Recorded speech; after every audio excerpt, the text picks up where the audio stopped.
ನಮಸ್ಕಾರ. ಜನವರಿ ತಿಂಗಳು ಮಕರ ರಾಶಿಯವರಿಗೆ ತುಂಬಾನೇ ವಿಶೇಷವಾಗಿರಲಿದೆ. ಯಾಕಂದ್ರೆ ಕೇವಲ 4 ದಿನಗಳು. ಈ 4 ದಿನಗಳು ಇಡೀ ಜೀವನದ ದಿಕ್ಕನ್ನೇ ಬದಲಿಸೋ ಶಕ್ತಿ ಹೊಂದಿವೆ. ಹೌದು, ಇದು ಸುಮ್ಮನೆ ಒಂದು ರಾಶಿಫಲ ಅಂತ ಅನ್ಕೋಬೇಡಿ. ಇದೊಂದು ಆಳವಾದ ವಿಶ್ಲೇಷಣೆ, ನಿಮ್ಮ ಭವಿಷ್ಯದ ಮೇಲೆ ದೊಡ್ಡ ಪರಿಣಾಮ ಬೀರವಾದಂಥದ್ದು. ಹಾಗಾದ್ರೆ ನಿಜವಾಗ್ಲೂ ಈ 4 ದಿನಗಳು ಜೀವನವನ್ನ ಬದಲಾಯಿಸಬಲ್ಲವಾ? ಪ್ರಶ್ನೆ ನೇರವಾಗಿದೆಯಲ್ವಾ?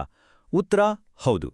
ಯಾಕಂದ್ರೆ ಈ 4 ದಿನಗಳಲ್ಲಿ ತೆಗೆದುಕೊಳ್ಳುವ ಒಂದೊಂದು ನಿರ್ಧಾರ, ನಿಮ್ಮ ನಡವಳಿಕೆ, ಇದೆಲ್ಲ ನಿಮ್ಮ ಅದೃಷ್ಟವನ್ನ ಎತ್ತರಕ್ಕೆ ತಗೊಂಡು ಹೋಗ್ಬೋದು ಅಥವಾ ಒಂದು ಸಣ್ಣ ಸಮಸ್ಯೆಯನ್ನ ಬೆಟ್ಟದಷ್ಟು ದೊಡ್ಡದು ಮಾಡ್ಬಿಡಬಹುದು. ಸೊ ಏನಾಗ್ಲಿದೆ ಈ ದಿನಗಳಲ್ಲಿ? ಬನ್ನಿ ನೋಡೋಣ. ನಾವೀಗ ಮಾತಾಡ್ತಾ ಇರೋ ಆ 4 ಪ್ರಮುಖ ದಿನಗಳು ಯಾವುದು ಗೊತ್ತಾ? ಜನವರಿ 17, 18, 19 ಮತ್ತೆ 20.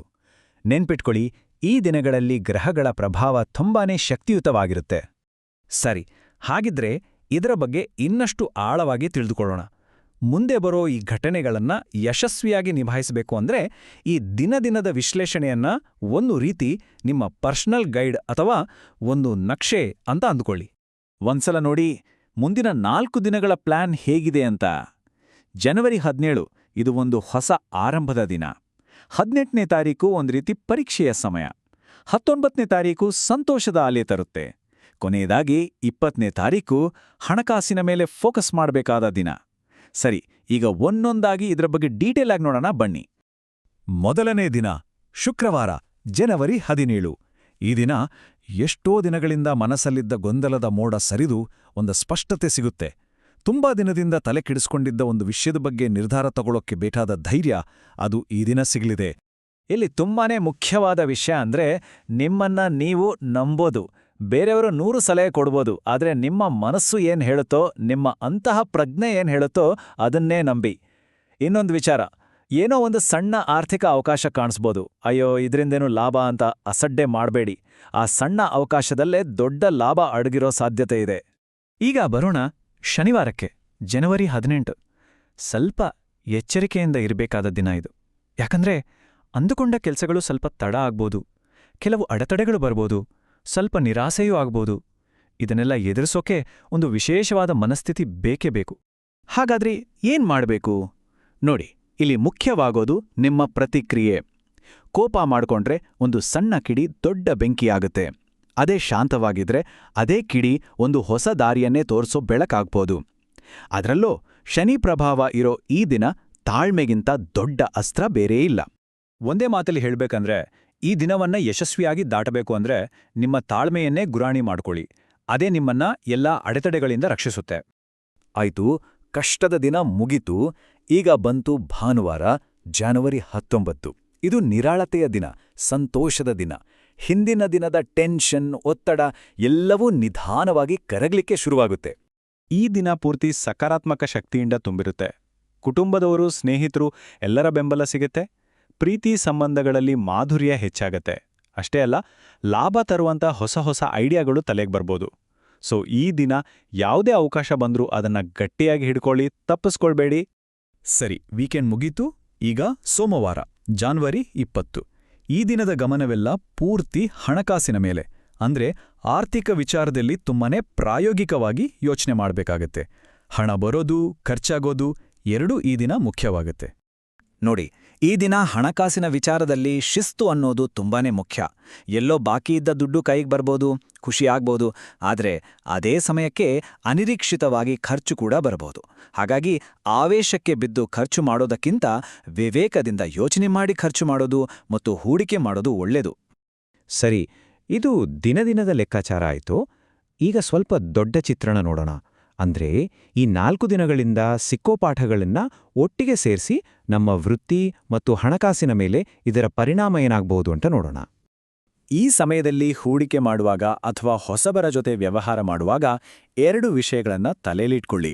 ಮೊದಲನೇದು, ಯಾವುದೇ ಹೂಡಿಕೆ ಮಾಡೋದಕ್ಕೂ ಮುಂಚೆ ಪೂರ್ತಿಯಾಗಿ ಸಂಶೋಧನೆ ಮಾಡಿ, ಅವಸರ ಬೇಡ. ಎರಡನೇದು, ಹೊಸದಾಗಿ ಪರಿಚಯ ಆದವರನ್ನ ತಕ್ಷಣಕ್ಕೆ ಪೂರ್ತಿಯಾಗಿ ನಂಬಕ್ ಹೋಗ್ಬೇಡಿ. ಮೊದಲು ಅವರ ಸ್ವಭಾವವನ್ನ ಅರ್ಥ ಮಾಡ್ಕೊಳ್ಳಿ. ಇನ್ನೊಂದು ಮುಖ್ಯವಾದ ಪಾಠ ಅಂದ್ರೆ, ಕಷ್ಟಪಟ್ಟು ಕೆಲಸ ಮಾಡೋದಕ್ಕೆ ತಕ್ಷಣಕ್ಕೆ ಫಲಿತಾಂಶ ಸಿಗದೇ ಇರಬಹುದು, ಸ್ವಲ್ಪ ತಡ ಆಗ್ಬಹುದು, ಆದರೆ ಪ್ರತಿಫಲ ಸಿಗೋದು ಮಾತ್ರ ಖಚಿತ. ಈ ದಿನಗಳಲ್ಲಿ ನಿಮ್ಮ ಮೇಲೆ ಹೊಸ ಜವಾಬ್ದಾರಿಗಳು ಬೀಳ್ಬೋದು. ಶುರುವಿಗೆ ಸ್ವಲ್ಪ ಕಷ್ಟ ಅನಿಸ್ಬಹುದು. ಆದರೆ ಅದನ್ನೇ ಒಂದು ಸವಾಲಾಗಿ ತಗೊಂಡು ಪ್ರಯತ್ನ ಮುಂದುವರಿಸಿದ್ರೆ ಖಂಡಿತ ಬಡ್ತಿ, ಯಶಸ್ಸು ಎರಡೂ ಸಿಗುತ್ತೆ.